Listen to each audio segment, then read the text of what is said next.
Bonjour à tous, je vais revenir sur un exercice de thermodynamique que nous avons déjà fait en cours. Comme c'est un exercice qui se rapprochera de ce que nous avons, ce qui pourra tomber alors, lors de l'examen prochain, eh bien je vais le refaire en détail pour pouvoir, pour que vous puissiez le comprendre plus facilement. On est sur un cycle ici de transformation, c'est l'exercice numéro 6 du dossier d'exercice que j'ai donné.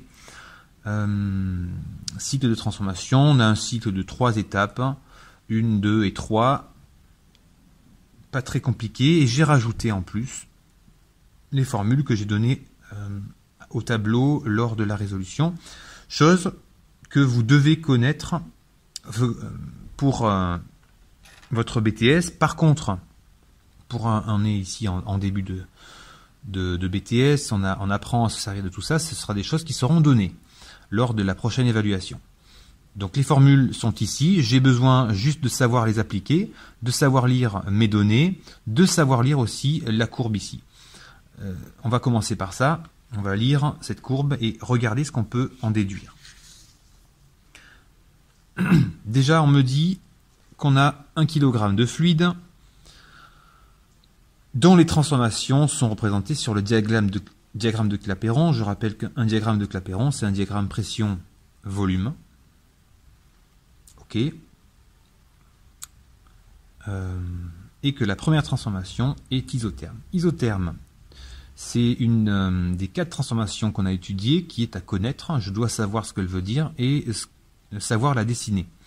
Et la reconnaître aussi. Alors ici, on vous dit, parce que ça peut ressembler à une autre transformation isentropique, que c'est isotherme. Isotherme, iso, la même, terme pour température, donc je peux dire que T1 égale T2, je peux aussi écrire ça en face de la donnée ici, T1 égale 300 Kelvin égale T2, pas de problème.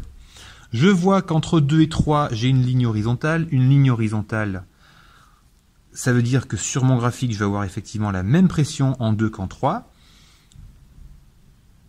Si P2 égale P3, donc on a pour P2 égale 5 bar égale P3, alors je vais avoir une transformation iso bar. Et enfin, je vois qu'ici entre 3 et 1, j'ai une ligne droite aussi verticale, ça veut dire que je vais avoir le même volume en 1 et en 3.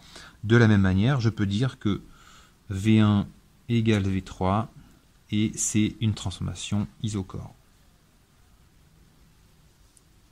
Ok, pas de problème. Première question, donc je vois un peu ce que j'ai à faire. J'ai à trouver pour chaque transformation, donc pour les 3 transformations, à chaque fois le travail, la chaleur Q, la somme des deux. Alors j'ai écrit la variation d'énergie interne. En fait, c'est juste une addition. On va calculer W, on a appris comment faire aussi pour calculer Q. La somme des deux, même si on en parlera un peu plus dans le cycle 3 qu'on aura à partir de janvier, eh bien, la somme des deux, c'est ce qu'on appelle U2 moins U1, ou qu'on appelle aussi delta U.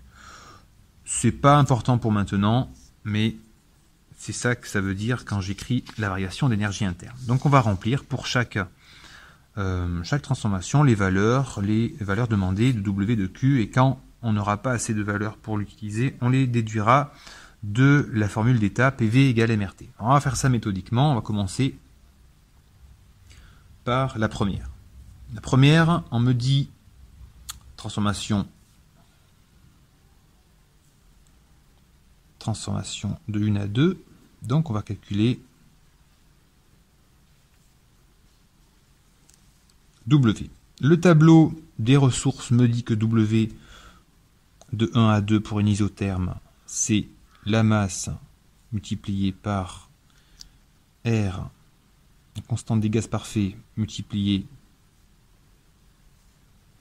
par T, multiplié par le logarithme népérien ln de P2 sur P1.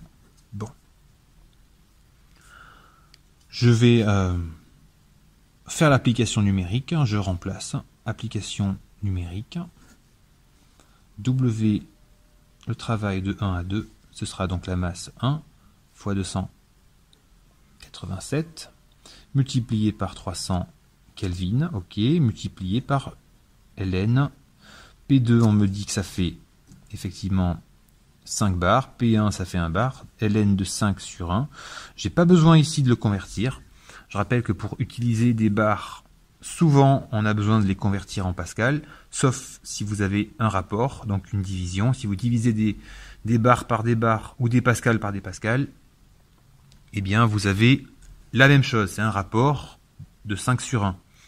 Donc ln de 5, je prends ma calculatrice et je vais calculer. Donc 287 fois 300 fois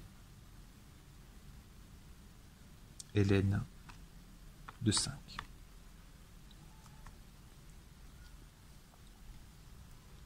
Ce qui me donne, et ce sera un gros chiffre, et c'est normal, c'est des joules, 138 572.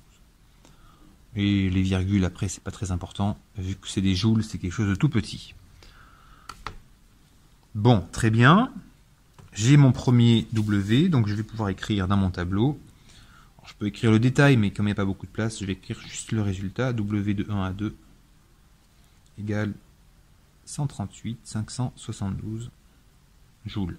Le tableau des ressources me dit que Q plus W d'isotherme c'est égal à 0, donc Q égale moins W.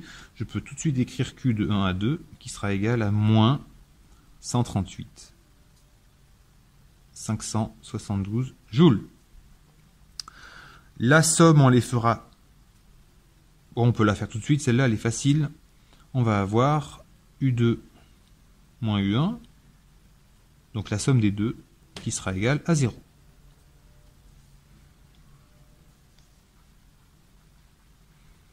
Voilà, je vais m'arrêter ici pour cette vidéo. Je vais continuer sur une deuxième vidéo tout de suite pour la suite de l'exercice.